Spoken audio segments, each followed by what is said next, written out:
That filthy mutt isn't staying in this house. My father's voice boomed through our pristine living room. I stood my ground, holding the trembling German Shepherd mix I'd found in the rain. He was hit by a car, Dad. He needs help. My name is Emma Sullivan, and at 22, I never expected a wounded stray dog to completely change the course of my life. I don't care if it was hit by a train. My mother chimed in, wrinkling her nose at the wet dog smell. We have white carpets, Emma. Designer furniture. This isn't a shelter. The dog whimpered, pressing closer to me. His brown eyes looked up at me with such trust, despite the obvious pain from his injured leg. I found him limping along the highway in the pouring rain, and there was no way I could just leave him there. He needs surgery, I explained, trying to keep my voice steady. The vet said it would cost about $3,000. I can use my savings. Your savings? My father cut me off, his face turning red. The money you're supposed to use for grad school? Absolutely not. Take it to the pound. If they can't help it, that's not our problem. I looked down at the dog, who despite his injury had stopped shaking and was now gently licking my hand. Something about his quiet resilience touched my heart in a way I couldn't explain. His name is Max, I said quietly, and I'm not taking him to the pound. My father's expression hardened. Then you can both get out of my house. James, my mother gasped, more from surprise at the scene he was causing than actual concern for me. I mean it, he continued, pointing at the door. That mutt or this house. Choose. I stood there, holding Max, thinking about everything this moment meant. The comfortable life I'd always known, my parents' support, the security of having a safety net. All of it hanging in the balance because of one injured dog. Emma, don't be ridiculous, my mother pleaded, but I could see she was more worried about the carpet than me. Just let the dog go. Think about your future. I was thinking about my future. I was thinking about the kind of person I wanted to be, the kind of life I wanted to live. Looking into Max's trusting eyes, I made my choice. I choose Max. The silence that followed was deafening. My father's face went from red to purple. Get out, he spat. Don't bother coming back until you've grown up and learned some respect. I climbed the stairs to my room, still carrying Max. With one hand, I packed a bag, clothes, my laptop, important documents, and the emergency cash I kept hidden in my desk. My hands were shaking, but my resolve was firm. As I walked out of my childhood home that night, my mother called after me, "You're making a huge mistake, Emma. That dog will ruin your life." She couldn't have been more wrong. I drove to my best friend Olivia's apartment, where she took one look at me, Max, and my hastily packed bag, and immediately offered her couch. You can stay as long as you need, she said, already gathering towels to dry Max off. The next morning, I took Max to the vet, emptying my savings account for his surgery. The procedure was successful, and as I sat in the waiting room, I started making plans. I had a degree in veterinary technology that I'd gotten despite my parents' disapproval. They'd wanted me to go to law school like my father. Dr. Anderson, the vet who performed Max's surgery, came out to update me. As we discussed Max's recovery, she mentioned they were looking for a new vet tech. Someone who really cares about animals, she said, giving me a meaningful look. Someone who would choose helping a dog over their own comfort. By the end of the week, I had a job at the clinic. It didn't pay much, but combined with my savings, it was enough to rent a tiny studio apartment that allowed pets. Max's leg healed beautifully, and he turned out to be the most loving, loyal companion I could have asked for. My parents didn't call, didn't check to see if I was okay. They simply erased me from their lives as easily as they would have erased Max's paw prints from their precious carpet. But here's the thing about choosing kindness over comfort. It has a way of opening doors you never knew existed. What I didn't know then, as I settled into my new life with Max, was that this was just the beginning of an amazing journey. Little did my parents know that their tough love lesson would lead me down a path they never expected, one that would make them regret their ultimatum in ways they couldn't imagine. Because Max wasn't just a stray dog, he was the first step towards something much bigger than any of us could have predicted. And 15 years later, when they showed up at my door, they would understand exactly what they had thrown away that rainy night. The changes started small. Word spread around the clinic about the tech who could calm even the most anxious animals. Max would lay quietly beside me during appointments, his presence somehow soothing other dogs. Dr. Anderson began letting me handle more difficult cases. noticing how animals responded to my gentle approach. "You have a gift, Emma," she told me one evening as I finished calming a particularly aggressive rescue dog. "Have you ever thought about specialized training in animal behavioral therapy?" I hadn't, but the idea took root. With Max as my first success story, I started taking online courses in animal behavior while working full-time. My tiny apartment became a study hall at night, with Max curled up beside me as I learned about psychological rehabilitation for traumatized animals. 3 years after being kicked out, I received my certification. Around the same time, a local millionaire brought in his troubled Great Dane. The dog had severe anxiety issues and had been deemed unfixable by several trainers. Using the techniques I'd learned combined with Max's calming presence, I helped transform the dog's behavior. The millionaire was impressed. "You should open your own rehabilitation center," he said, watching his formerly aggressive dog play gently with Max.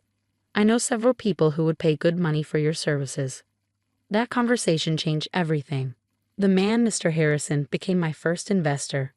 He helped me secure a small property just outside the city, 5 acres with a modest house and enough land to build proper facilities for animal rehabilitation. I named it Second Chance's Animal Rehabilitation Center.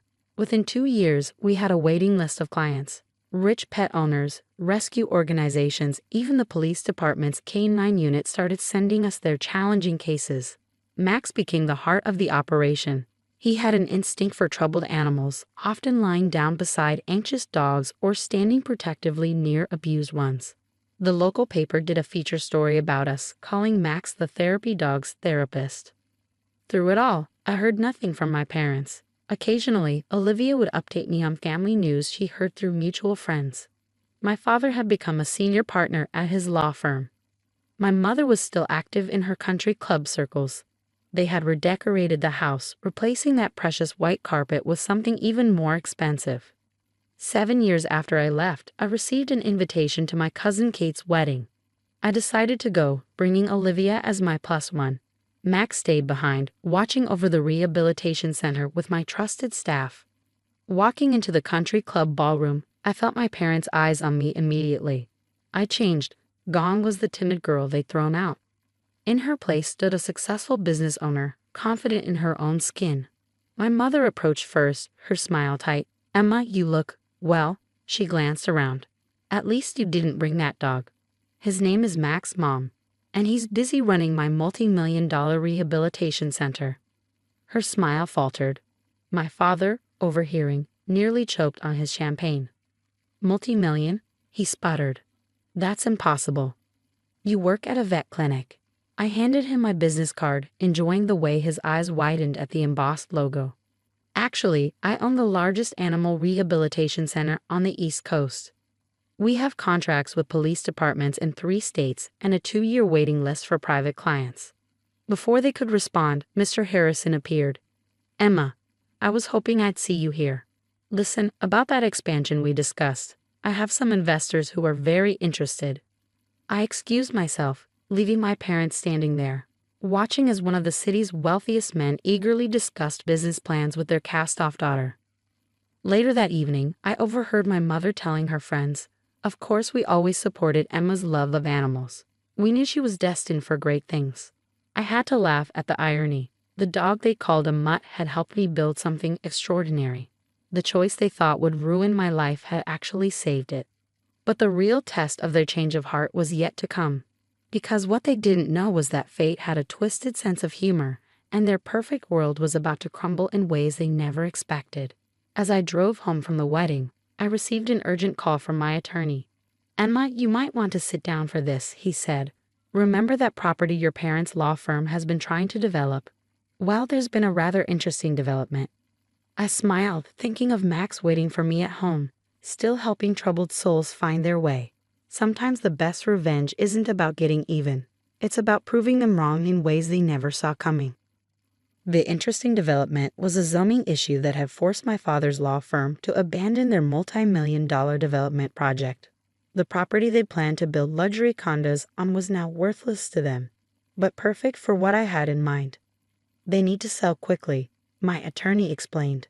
"The firm's reputation is on the line. Your father's handling the sale personally."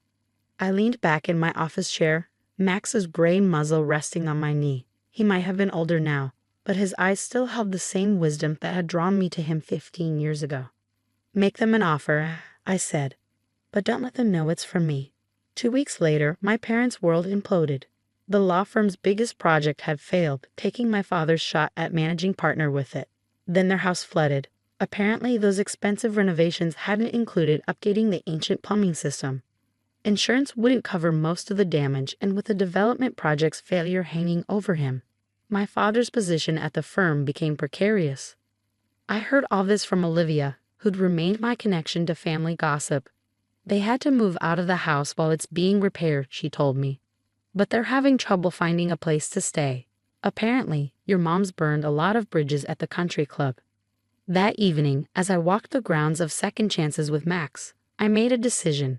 I pulled out my phone and called my mother for the first time in 15 years. Hello? Her voice was strained, missing its usual polished tone. Mom, it's Emma. Silence then. Emma? Why are you calling? I heard about the house. I have a property with a furnished guest house. You and Dad can stay there while your house is being repaired. More silence. I could practically hear her weighing her pride against her desperation. Where is this property? She finally asked. The old Riverside plot. The development project, but that's... She stopped, realization dawning. You bought it. Yes. The guest house is available if you need it. The next day, my parents arrived at Second Chances.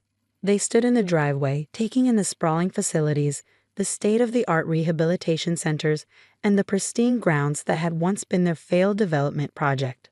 Max sat beside me as I greeted them, his gray face dignified, his posture regal despite his age. My father couldn't seem to stop staring at him. This is all because of that dog, he asked, gesturing at the property. No, Dad. This is because you threw me out over that dog.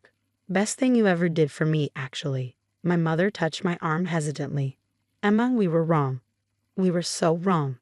I know, I said simply. The guest house is this way. Over the next few weeks, my parents witnessed what their mistake had built. They saw police officers bringing in canine units for training, watched wealthy clients arrive in luxury cars seeking help for their troubled pets, and observed how Max, even in his senior years, still helped scared animals find their courage. One evening, I found my father sitting with Max in the garden. The old dog had his head in my father's lap, and to my surprise, there were tears in my father's eyes. He's extraordinary, my father said quietly. Just like his owner. My mother started volunteering at the center, her designer clothes replaced with practical workwear. She had a particular talent for soothing nervous cats, something that amused all of us. When their house was finally repaired, they didn't rush to leave. Instead, my father asked if they could stay on as volunteers. We've missed so much, he said. So many years we can't get back. Let us be part of this, part of your life. Max lived to be 17, passing peacefully in his sleep one autumn evening. My parents were there with me, grieving not just for the dog they'd once rejected, but for all the years they'd lost because of their prejudice. We buried him under his favorite tree on the property. The next spring, we opened the Max Sullivan Memorial Wing, specializing in rehabilitation for senior and special needs animals. My mother now runs our senior dog program. My father retired from law and handles our legal work, ensuring other animals get their second chances. The white carpet and designer furniture are distant memories, replaced by dog beds and pet-friendly furnishings in their new home near the center. Sometimes, on quiet evenings, I sit under Max's tree and think about that rainy night 15 years ago.